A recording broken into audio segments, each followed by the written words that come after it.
নমস্কার, কলকাতা টিভি ডিজিটালে আপনাদের সকলকে জানাই স্বাগত। আমি রয়েছি স্বর্ণালী।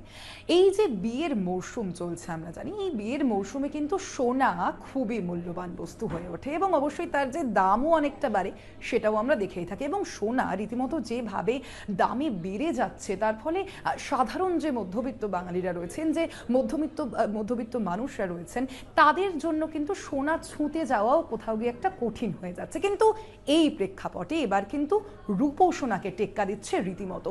বিশ্ববাজারে আমরা দেখতে পাচ্ছি রূপো কিন্তু সোনাকে রীতিমতো টেক্কা দিচ্ছে এবং রূপোর দাম কিন্তু ক্রমাগতই বাড়ছে বলেই জানা যাচ্ছে। কমেক্স ফিউচার ইতিমধ্যেই জানিয়েছে সেখানে কিন্তু প্রতি আউন্সে $66 কিন্তু এই রূপোর দাম হয়েছে এবং যা যথেষ্টই গুরুত্বপূর্ণ বলেই মনে করা হচ্ছে। কারণ যেই বাজারে আমরা দেখেছি যে সোনা যথেষ্টই ভাবে সেই সোনার দাম কিন্তু বেড়ে যাচ্ছে বিভিন্ন কারণে, এবং তার পাশাপাশি রূপোও কিন্তু তার দর এবার হাঁকাচ্ছে। এবং আপনাদের জানাবো যে রূপোর হঠাৎ করে এই বৃদ্ধির কারণ কি, অর্থাৎ রূপোর দামের বৃদ্ধির কারণ কি।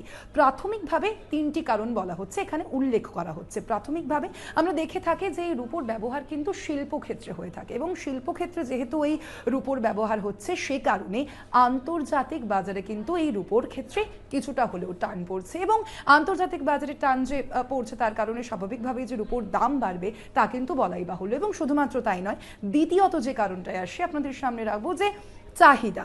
আমরা দেখে থাকি যদি একটা জিনিসের চাহিদা বাড়ে তাহলে কিন্তু সেই জিনিসটার দামও কিন্তু সচরাচর বৃদ্ধি হয়ে থাকে এবং সেই মতোই রূপোর ক্ষেত্রেও কিন্তু সেই একই ব্যাপার, অর্থাৎ চাহিদা বাড়ছে, শিল্পক্ষেত্রে চাহিদা বাড়ছে। একটা জিনিস আপনাদের বলে রাখবো যে এই যে তিনটে কারণ রয়েছে, সেই তিনটে কারণ কিন্তু একেবারে পরস্পরের সঙ্গে সংযুক্ত।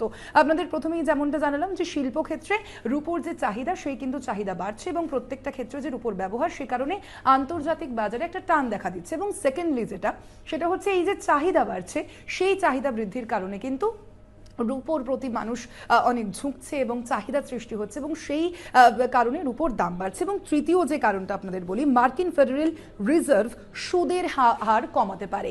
এই যে একটা সম্ভাবনা রয়েছে, সাধারণ মানুষজন যারা ভাবছেন যে এই একটা যে সম্ভাবনার উপর নির্ভর করেই কিন্তু এই রূপোর যে দাম, সেই দাম কিন্তু অনেকটাই বেড়ে গিয়েছে। এবং আরও একবার আপনাদের জানাবো যে এই যে রূপোর যে দাম বৃদ্ধি পেয়েছে এবং ভারতের রূপোর ফিউচার মার্কেট বন্ধ হওয়ার সময় দাম 2.07 লক্ষ টাকা ছাড়িয়ে গিয়েছিল। এবং এটাকে কিন্তু বিশেষজ্ঞরা যেভাবে বলছেন, যেভাবে ব্যাখ্যা করছেন, যে এই ঘটনা কিন্তু যথেষ্টই ঐতিহাসিক। এইভাবে রূপোর দাম কিন্তু সেই রকমভাবে সচরাচর বাড়তে দেখা যায় না, কিন্তু বোঝাই যাচ্ছে যে সোনার সঙ্গে কিন্তু রূপো সমানে সমানে টেক্কা দিচ্ছে। হ্যাঁ, অবশ্যই সোনার দাম এবং তার মূল্য অনেকটাই বেশি, কিন্তু তার পাশাপাশি রূপো যে পিছিয়ে পড়ছে তা কিন্তু নয়। অর্থাৎ সোনার পাশাপাশি আপনারা যদি চান রূপোর কিছু জিনিসপত্র কিনে আপনারা সংগ্রহ করবেন, সঞ্চয় করবেন, তাহলে সেটাও কিন্তু আপনারা করতে পারেন এবং ভবিষ্যতে তাও কিন্তু আপনাদের অবশ্যই লাভবান করতে পারে।